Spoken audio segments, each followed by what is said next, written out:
Now, tonight's broadcast doesn't really need an introduction, but according to the union rules, we announcers have to say something before comedy shows, usually using the words irreverent and zany, which I have now done.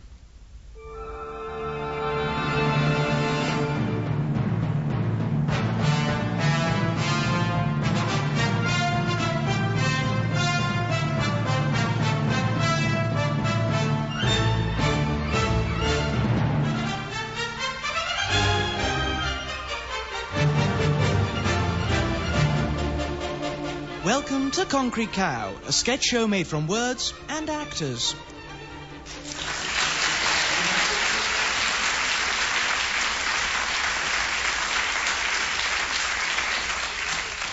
Lesser known novels number 1, James Fenimore Cooper's early work, The First of the Mohicans.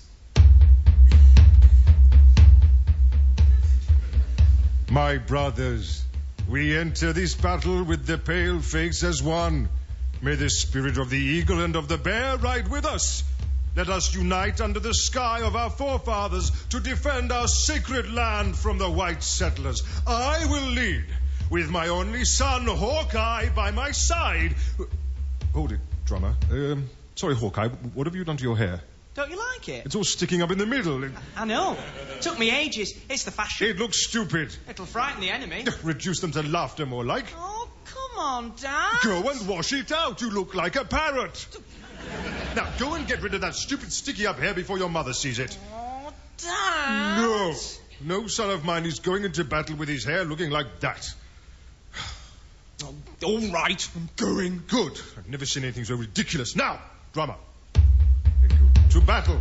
Let us ride into history. Let our name never be forgotten as we strike terror into the hearts of our enemies, and our memory be on the lips of man forever. Or my name's not Big Chief Curly Perm of the Mullet Tribe.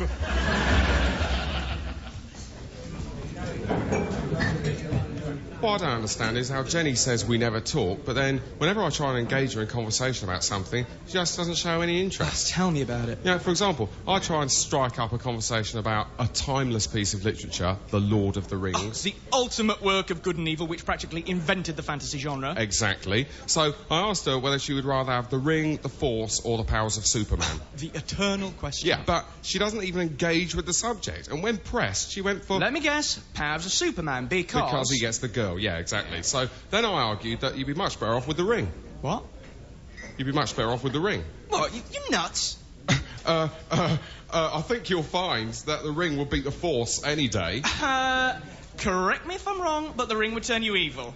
Okay, let's just be completely logical and rational about this. You're effectively saying that Obi-Wan Kenobi could take single-handed Dark Lord Sauron. Okay, that is a totally unrealistic parallel. Like, Dark Lord Sauron is the embodiment of evil with extensive powers beyond the ring. It's not a fair contest. You think Dark Lord Sauron plays fair? Wake up and smell the coffee, Mike. Take the ring. Oh, looks like someone's fallen under its power. I have not. Anyway, you're the one who's underestimating the powers of the dark side. Don't patronise me. Okay. All right, what about choosing between the powers of Batman or Spider-Man? Well, although Batman's got the classier look, obviously, you'd have to go with Spider-Man because at least some of his powers are intrinsic to his genetic makeup as opposed to Batman, who is heavily dependent on accessories, which sooner or later will prove to be unreliable. Well, I couldn't disagree with that, no. But if I can just come back to my original point, this is a proper discussion. We're talking like adults, but... when I try and draw Jenny into this kind of conversation, nothing.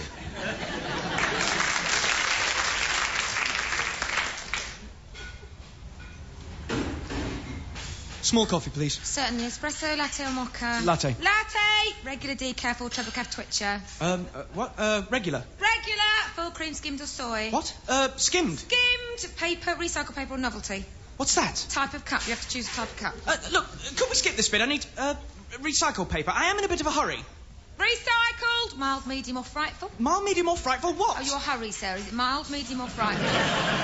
Look, can I just have my coffee? Frightful! Froth, squirty cream or non-dairy squirty cream? What? Froth, squirty cream or non-dairy squirty cream on the top? I don't care. You've got to choose. Jesus, cream then. Sprinkles? No. You've got to. Oh, all right, yes then. Chocolate, vanilla or cinnamon? Look, I've had enough of this. I'm getting really... Annoyed, cross or furious? Look, just give me a small, regular, milky coffee with froth and no bloody sprinkles to take away before I smack you on. Oh, fist, open palm or knuckle duster? Have a nice day.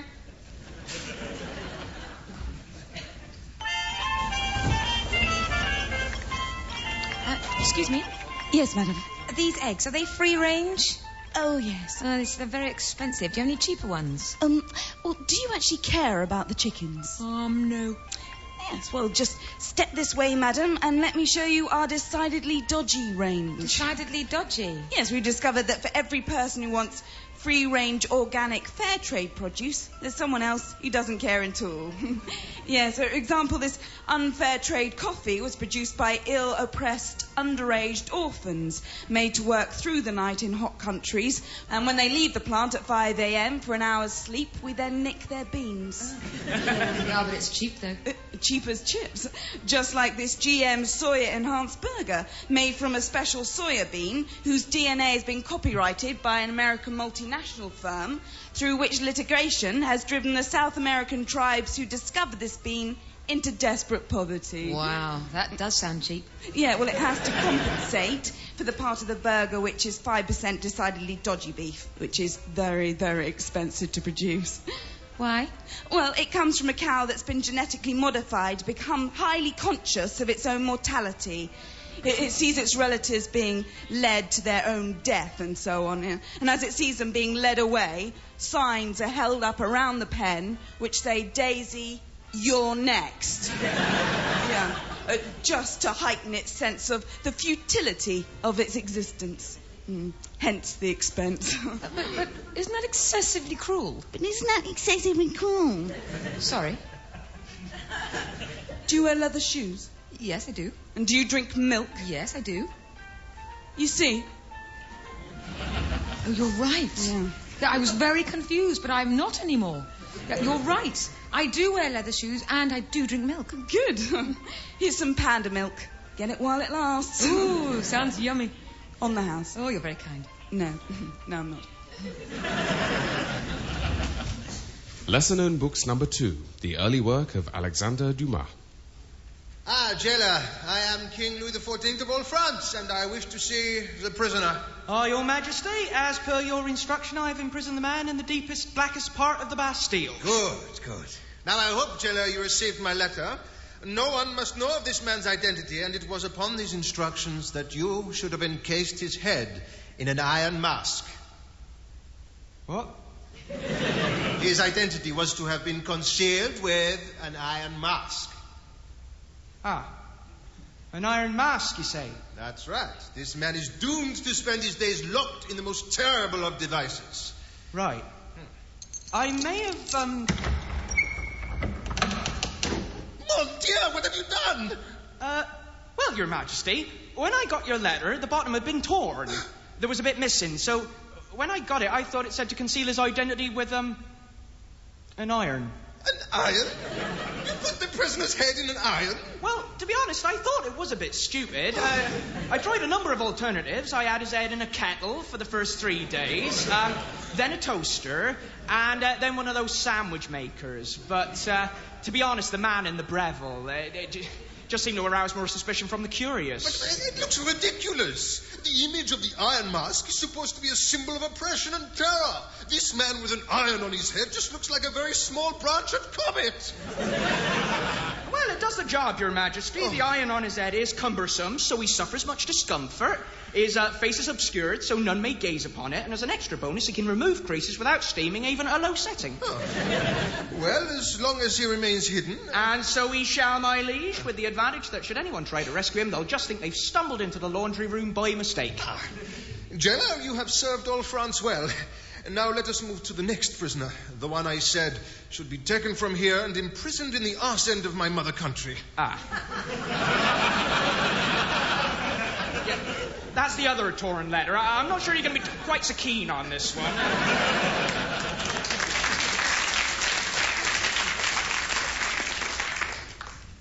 right. Yeah. Right, order, settle down, order, right. Thank you very much. Now, may I bring to order the annual general meeting of the Town Guild of Sodom? Now, first on the agenda. Now, I am afraid to say that tourism has dropped to an all-time low. In fact, I think I'm right in saying Lot, son of Aaron, was the only visitor we've had in the last year. Oh, dear. Yes. Now, what we need is something to really put us on the map. Something that can make us all look at each other in the eye and say, yes, I am proud to come from Sodom. I am proud to call myself a sodomite. How about we build a great wheel which people can go on and get an amazing view of the whole city? Feels more of a Babel idea, to be honest. No, what we need is something that will really attract any holidaying Israelites. How about burning hats? Then we can say, ooh, me Israelite. Yes, very funny. I've never heard that one before. Now, come on, seriously. We need something that will really put us on the map. Oh, well, the Babylonians have got that amazing prosy, haven't they? 9 heads can satisfy a whole tour party in one go. They get a lot of Hittites. Yes, now, precisely. We need something special, unique to our town. Something that you can say, that's Sodom. Well, what about we develop a sport all of our own? Or perhaps an event or pastime?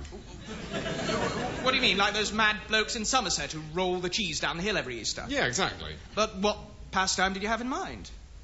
Well, run with me on this one. You remember when you were at boarding school, right? In the showers after games. Yeah, carry on. And you remember you'd be mucking about and you'd just start flicking each other with your wet towels, and then you'd be helping dry off your friend's soapy body. Go on. Well, you know the thing that... Well, let me draw you a diagram. Oh. You see this? Mm-hmm. Well, I was thinking, why don't we specialise in that? It's certainly different. It's bold, imaginative and forward-looking. Yeah, and you can't do it in Jericho. All right, let's try it for a month. If it bumps up business, great. If it turns out to be a real pain in the arse, we can always try cheese rolling.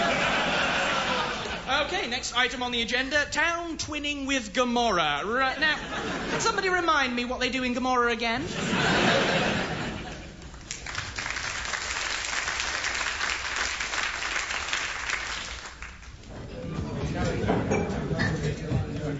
You all right, mate? It's Jenny. Oh, what is it now? For my birthday, she goes and gets me this. But you love computer games. Read the box. Alien versus Predator for the PC. Like that's any kind of contest. Predator would have the alien for breakfast. It would not! I think Predator's powers of invisibility make him undefeatable. Arnie did. That was just a film. In the actual arena of combat, the alien doesn't stand a chance. Well, depends what they're given to fight with. How do you mean? Okay, take the Dirty Dozen versus the Magnificent Seven. Not exactly a comparison, is it? Well, all right, we'll give the Magnificent Seven Butch Cassidy and the Sundance Kid. Continue.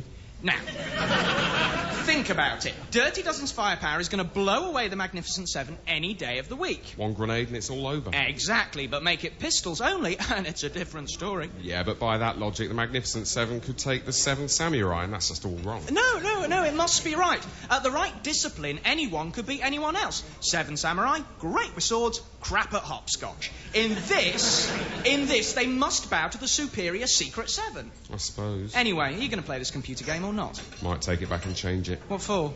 Captain Scarlet versus the Thunderbirds. That should be a good contest. Aren't you forgetting something? What? Captain Scarlet, indestructible. Oh, yeah.